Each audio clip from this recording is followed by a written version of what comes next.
Nintendo, Super Nintendo, Genesis, Saturn, everything that is a little too expensive to just leave it out, we put in here. You know, there's for as much as people love to touch, love to see, there's always a risk of people stealing. They always try. It's, you know, something that we have to do. We have to make sure.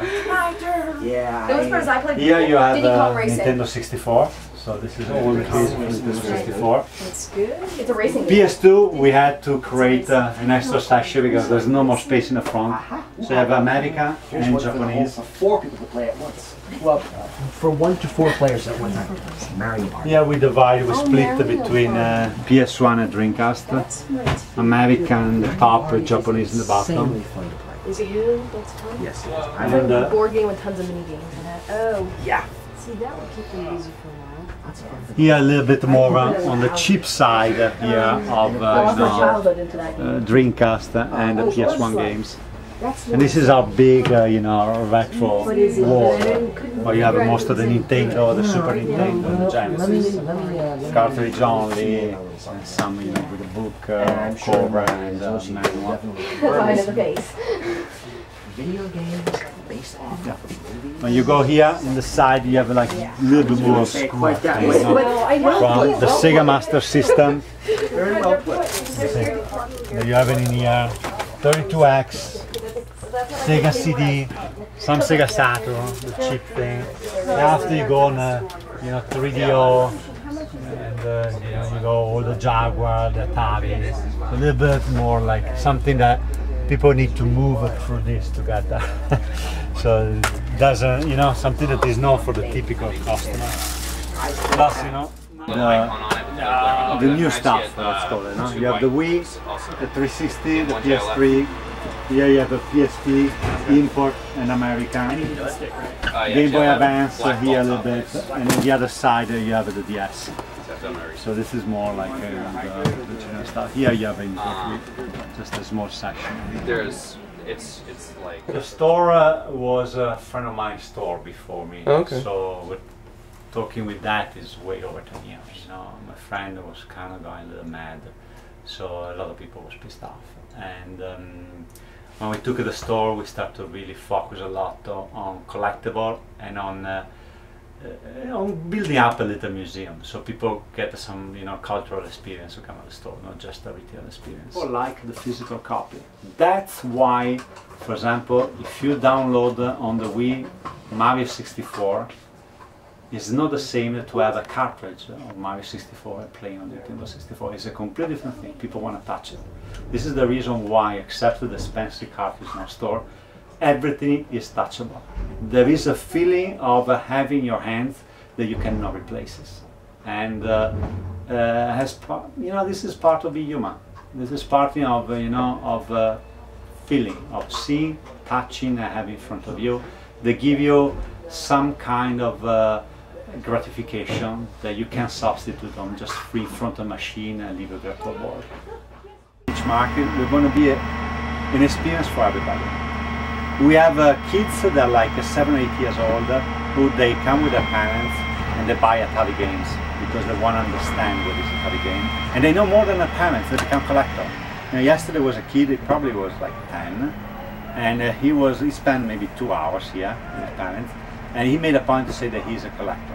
And so you have to teach him what is, you know, what is one game, what is the other game, because he wants to know. Of course, he's a kid, you know, want to learn.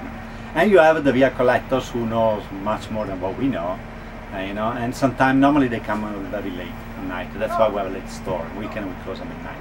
Oh. And they like to spend some time, they like, you know, being silent, ask for, you know, specific things, or modify things that they already have, or ask us to find, you know, obscure Japanese games that, you know, normally don't find, you know, even in eBay. Yeah. So we kind of want to be a little bit for everybody. There's a good demand of systems, and we never be able to fulfill the entire demand. So the only way for us to do it is to really work and resurface, you know, any system we can find. They're never enough. You know, give me 1,000 Nintendo tomorrow, we can sell 1,000 Nintendo. It's Genesis, we can't keep them in stock. 64, we can't keep them in stock. People say, oh, why you don't sell online? We can't. There's not enough stock to sell it online, and you know, it's barely the stock from the store. So It's easier stock on PS1. And even Dreamcast, we bought tons of new systems from when you know, Sega closed in California. A lot of distributors had a good amount of new Dreamcast because you can't find enough for used Dreamcast. There are moments for each systems. A few months ago was the 64. Now it's back to the original Nintendo. It's picking up a lot of the Genesis that was dead for nearly a year. Now it's picking up. Neo Geo was pretty hot a year ago. Now it's kind of dead. There was a year and a half ago was very hot in Neo Geo CD. So you never know. So what we're trying to do, become a small center for ideas and production and publishing and distribution of independent video games. Now the first thing that we just have done, we are the official distributor of Dukes for the Dreamcast for the United States and Canada. And we sign a contract for exclusive distribution of a new reprint of Last Hope for the Dreamcast, where they're going to be added pink bullets and an extra stage.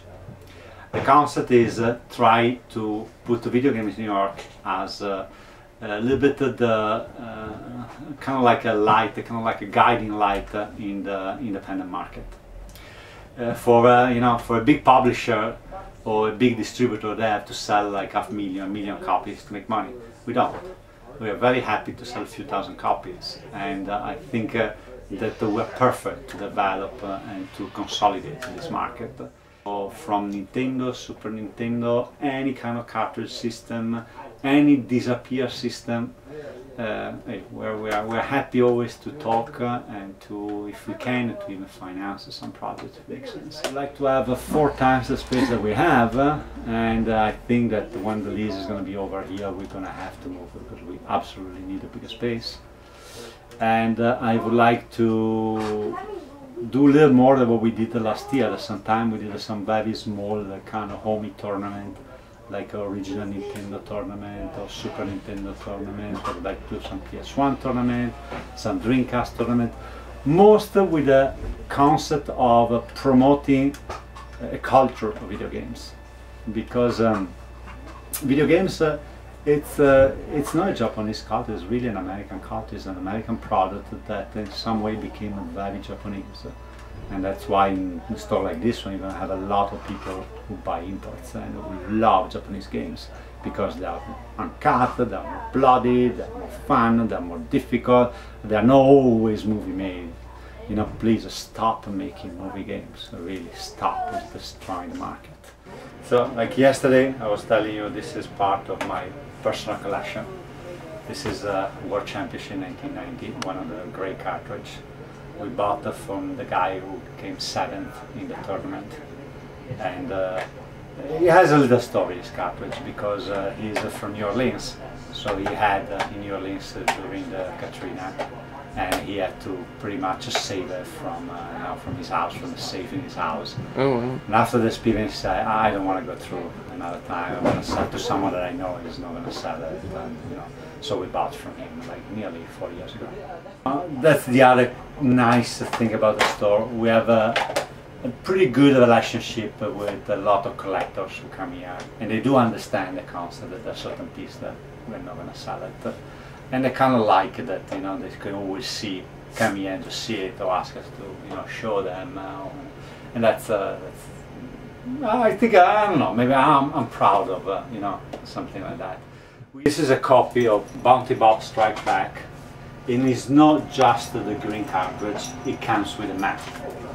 That's the rare things. You know, it's pretty difficult to find a map this is pretty good condition. So this is the rarest regular, no prototype or anything like that. It's 5200. 2 of them we only one map. The one with the map, I probably wouldn't even sell it. You know, I think the last time I saw in eBay was like around 800. We have it for like 679. In reality, I'm not going to sell it. If they wanted the other one without a map, I will, but not this one specifically. You know, always again, the very nice pieces, we always want to have one at the store.